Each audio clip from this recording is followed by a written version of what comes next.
एक बार एक जवान लड़का गौतम बुद्ध के पास आता है और कहता है, बुद्ध, मेरे मन में इतने अश्लील विचार क्यों आते हैं? मेरे मन में अक्सर काम वासना के विचार चलते रहते हैं, जिनके बारे में सोच सोच कर मैं अपना बहुत सा समय और ऊर्जा बर्बाद कर देता हूँ, जिनकी वजह से शांत नहीं रह पाता हूँ और हमेशा ही विपरीत लिंग के प्रति आकर्षण महसूस करता हूँ। बुद्ध ने मुस्कुराते हुए कहा, क्या तुम्हें पता है काम वासना होती क्या है? लड़के ने कहा, बुद्ध, मुझे ये तो नहीं पता काम वासना का मतलब क्या है, लेकिन ये जो कुछ भी है बहुत बुरी है। बुद्ध ने कहा कि प्राकृतिक रूप से जो भी हमारे अंदर है उसकी कुछ न कुछ जरूरतें हैं। वासना एक प्रकार की भावना है जो हमें किसी न किसी चीज की कमी का एहसास करवाती है। फिर हम उस कमी की पूर्ति के लिए उस चीज की तरफ आकर्षित होना शुरू कर देते हैं।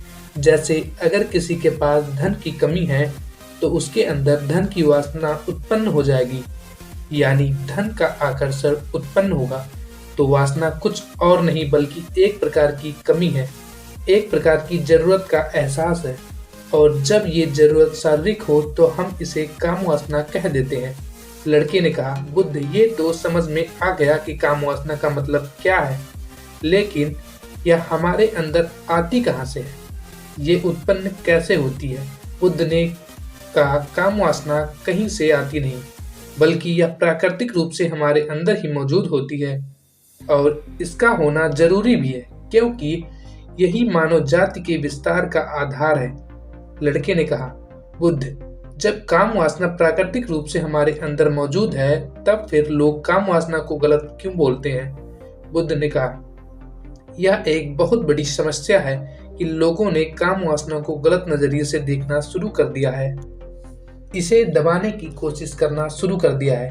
काम वासना का होना गलत नहीं, बल्कि काम वासना का बेलगाम होना गलत है। केवल उसी के बारे में हमेशा सोचना, केवल उसी के लिए जीना, केवल उसी को अपने जीवन का लक्ष्य बना लेना गलत है। बुद्ध ने उस लड़के से पूछा, तुम्हें क्या लगता है, क्या जानवरों में भी काम वासना होती है? लड़के ने कहा, हाँ बुद्ध, जरूर होती है, क्योंकि आखिर जानवरों को भी तो अपनी पीढ़ी आगे बढ़ानी है। बुद्ध ने कहा, फिर हम जानवरों की काम वासना को गलत क्यों नहीं कहते? लड़के ने कहा, पता नहीं बुद्ध, आप ही बताएं, क्योंकि जानवर अपनी काम वासना का उपयोग सिर्फ संतान उत्पन्न करने के लिए करते हैं, उससे खुशी प्राप्त करने के लिए नहीं, और न ही सुख भोगने के इरादे से, क्योंकि जानवरों को प्रकृति ने इतनी सोचने समझने की क्षमता ही नहीं दी कि वह अपनी काम वासना को अपने क्षणिक सुख का आधार बना सके, जबकि हम इंसान अपने सोचने समझने की क्षमता का दुरुपयोग करके प्रकृति में पाई जाने वाली हर एक चीज का अपने सुख और आनंद करने का प्रयास करते हैं। हम इंसानों ने भी अपने काम वासना के साथ यही किया है, इसे अपने आनंद और भोग का आधार बना लिया है।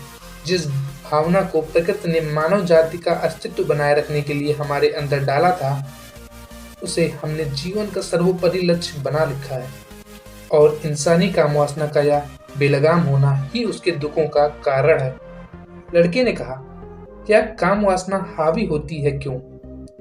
इसके बेलगाम होने का कारण क्या है? बुद्ध ने कहा, काम वासना के बेलगाम होने के मुख्य 4 कारण हैं, जिसमें से पहला कारण है जीवन में किसी बड़े उद्देश्य का ना होना। बुद्ध ने उसे लड़के से पूछा, क्या जब तुम किसी काम में व्यस्त होते हो तब भी तुम्हारे दिमाग में अश्लील विचार आते हैं? लड़के ने कहा, नहीं बुद्ध, जब मैं व्यस्त होता हूँ तो मेरे दिमाग में अश्लील विचार नहीं आते।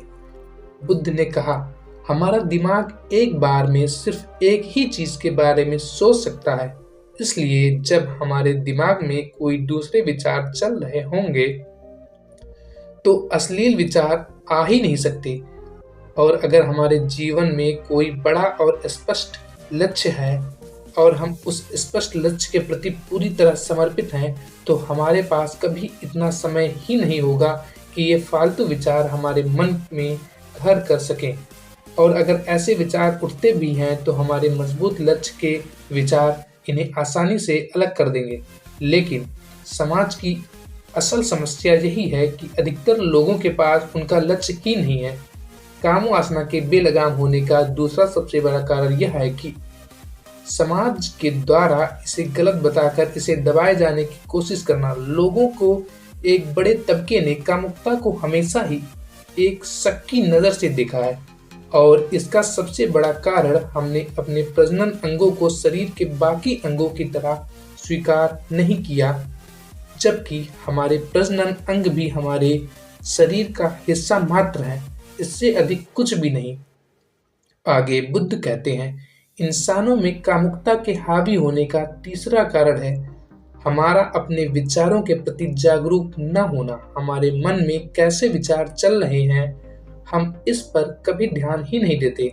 हमारे मन में उठने वाले विचारों के बारे में एक अनोखी बात यह है कि जब हम किसी एक चीज के बारे में विचार करते हैं तो हमारा मन उसी से संबंधित और भी विचार हमारे सामने रखना शुरू कर देता है और फिर ऐसे ही हमारे मन में विचारों की एक श्रृंखला बन जाती है जिस पर हम उलझ कर रह जाते हैं। ठीक ऐसा ही होता है अश्लील विचारों के साथ। हमने एक बार किसी को देखकर अपने मन में एक अश्लील विचार पैदा किया, फिर हमारा मन अपने आप ही इन विचारों की श्रृंखला बना देता है जिनके बारे में सोच सोच कर हम अपनी बहुत सी ऊर्जा और समय बर्बाद कर देते हैं।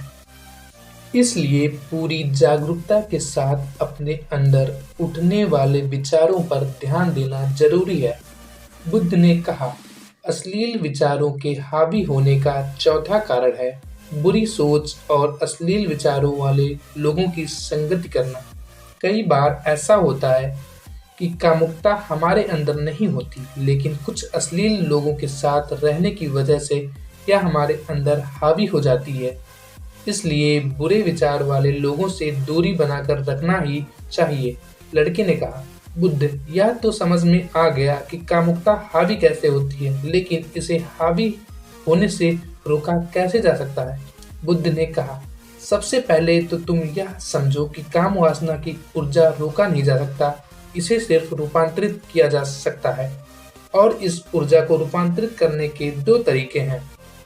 पहला है प्रेम, दूसरा है ध्यान। जब हम सच्चे प्रेम में होते हैं तो हमारे अंदर कामुक ऊर्जा हमारी खुशी और हमारे आनंद में परिवर्तित हो जाती है, लेकिन ज्यादातर लोग शारीरिक आकर्षण को ही प्रेम मानते हैं जो कि ऊर्जा का व्यय करता है, रूपांतरण नहीं।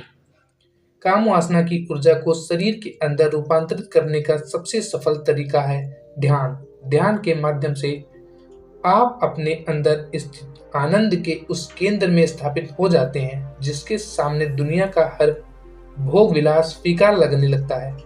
ऐसा नहीं है कि आप ध्यान में उतरने के बाद वह सब सोचने और करने में सक्षम नहीं रह पाते, बल्कि आप उससे ऊपर उठ चुके होते हैं और फिर यह सब हरकतें आपको छोटी और बचकानी लगने लगती है।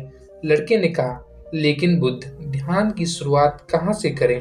बुद्ध ने कहा, सबसे पहले तुम खुद के साथ अकेले में समय बिताना शुरू कर दो, क्योंकि जो इंसान जिसके साथ सबसे ज्यादा समय बिताता है वह उसको सबसे ज्यादा जानने लगता है और जब तुम खुद को जानना शुरू कर दोगे तो यह सारे भौतिक सुख तुम्हें छोटे लगने लगेंगे और फिर एक दिन ऐसा भी आएगा जो तुम्हारे चाहे बिना तुम्हारे दिमाग में किसी भी तरह के विचार उठना बंद हो जाएंगे।